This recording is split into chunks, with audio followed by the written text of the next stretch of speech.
Os grandes assaltos a empresas de transporte de valores sempre chamaram a atenção pela ousadia e poder de fogo das quadrilhas. Casos como o do Banco Central de Fortaleza em 2005 e o assalto à transportadora da Prosegur na Ciudad de Este, no Paraguai, em 2017, entraram para a história policial. No Pará, o crime que mais se aproximou deste nível de complexidade e violência aconteceu na madrugada do dia 4 de setembro de 2016, em Marabá. Naquela fatídica noite, uma quadrilha fortemente armada transformou a cidade em um cenário de guerra. Em poucos minutos, os criminosos bloquearam pontes, incendiaram carros e caminhões, explodiram o prédio da empresa Prosegur e levaram milhões de reais em dinheiro. Foi o maior assalto já registrado no município e um dos mais impactantes da região norte das últimas décadas no Brasil.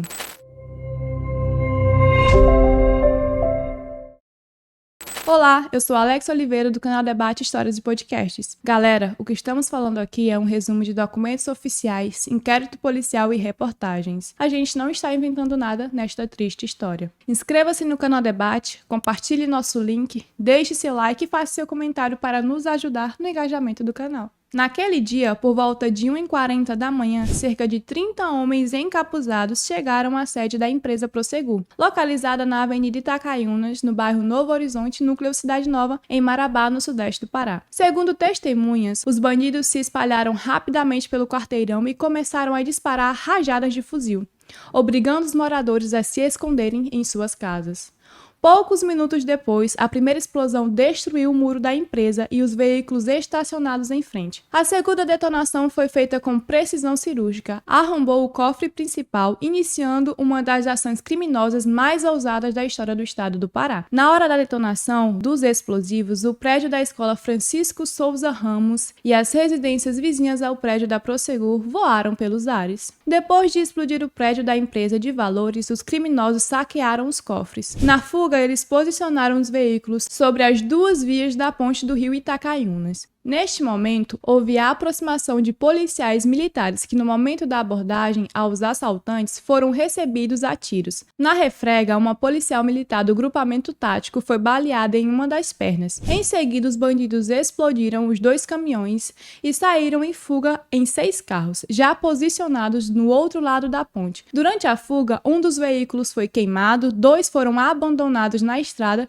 e os outros 3 foram jogados no rio Tocantins, na saída de Marabá, no sentido à cidade de Itupiranga. Em menos de 40 minutos, o grupo deixou o local, levando uma quantia estimada entre 17 e 50 milhões de reais, segundo diferentes fontes da imprensa e do Ministério Público. Durante a fuga, os criminosos interditaram a ponte sobre o rio Itacaiunas, a principal ligação entre o núcleo Cidade Nova e Nova Marabá, impedindo a aproximação das forças policiais. A BR-230, conhecida como Transamazônica, foi bloqueada por um veículo em chamas à altura do quilômetro 10. O objetivo dos bandidos era impedir a chegada de reforço policial para ajudar a combater os criminosos. Depois que a quadrilha desapareceu, as investigações apontaram que o crime foi meticulosamente planejado. A quadrilha alugou casas próximas à empresa nos dias anteriores e utilizou imóveis de apoio para armazenar explosivos, veículos e armamentos. A operação envolveu logística interestadual, pois parte dos integrantes do bando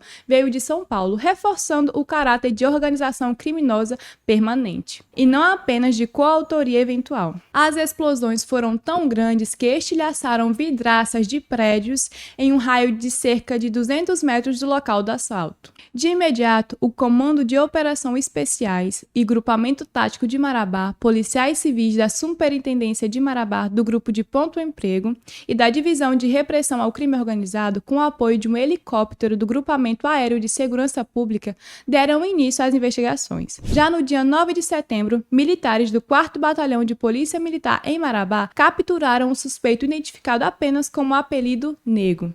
O elemento foi preso nas proximidades de Marabá.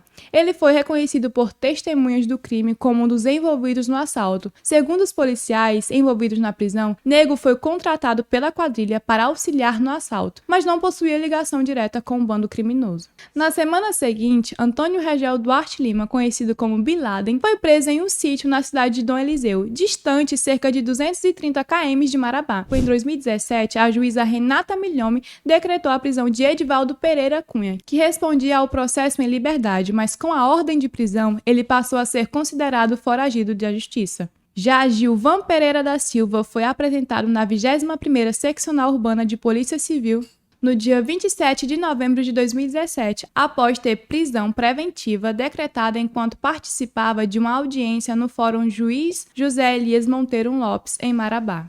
Os suspeitos Gilvan Silva e Leonardo Freire de Souza foram capturados em Marabá e posteriormente transferidos para presídios da região metropolitana de Belém. Na época, o restante do bando encontravam-se presos no antigo Centro de Recuperação Agrícola Mariano Antunes, o extinto CRAMA. Devido ao lapso temporal, a gente não conseguiu identificar o local nem a data da prisão deles.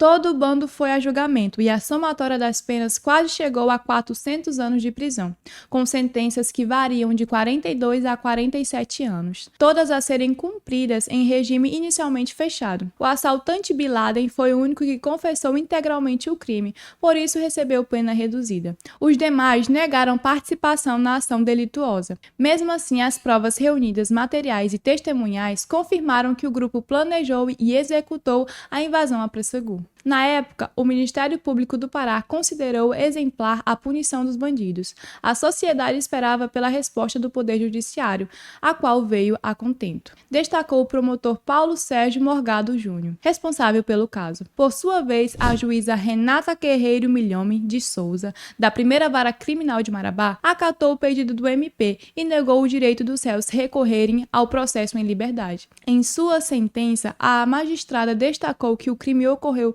dentro de um repouso noturno em área residencial com inúmeros disparos de arma de fogo, colocando em risco a vida de moradores. O conjunto de provas demonstra claramente que houve um planejamento estratégico do bando armado e veículos associativos estáveis permanentes, escreveu a juíza. Além de roubo qualificado e associação criminosa, os réus foram condenados por incêndio, tentativa de latrocínio, porte de arma e uso de explosivos de uso restrito. As penas mais altas refletem também os antecedentes criminais de algum deles, como o de Edivaldo Pereira da Cunha, preso diversas vezes entre 2005 e 2010 por furtos e roubos, e novamente capturado em 2020 na zona rural de São João do Araguaia, após o mandado expedido pela juíza Renata Milhome.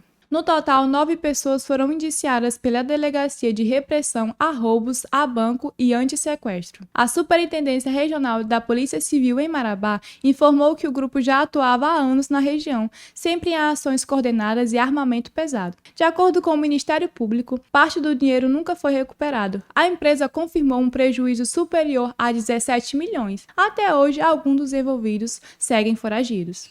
O assalto a Prossegur marcou a história de Marabá como o maior roubo da cidade e um dos mais cinematográficos do Pará, pela ousadia, logística e poder de destruição empregados. Para o Ministério Público, a sentença representou mais que uma condenação. Foi uma resposta necessária a uma população que viveu horas de terror e esperou por anos pela justiça. Logo após o crime, vários vigilantes inocentes chegaram a ser presos como suspeitos, mas logo conseguiram provar a inocência de cada um. Porém, todos eles foram demitidos pela empresa antes mesmo de terminarem as investigações da Polícia Civil. Você gostou da história? Inscreva-se no canal Debate, compartilhe nosso link, deixe seu like e faça seu comentário e receba novos conteúdos feitos com carinho para você.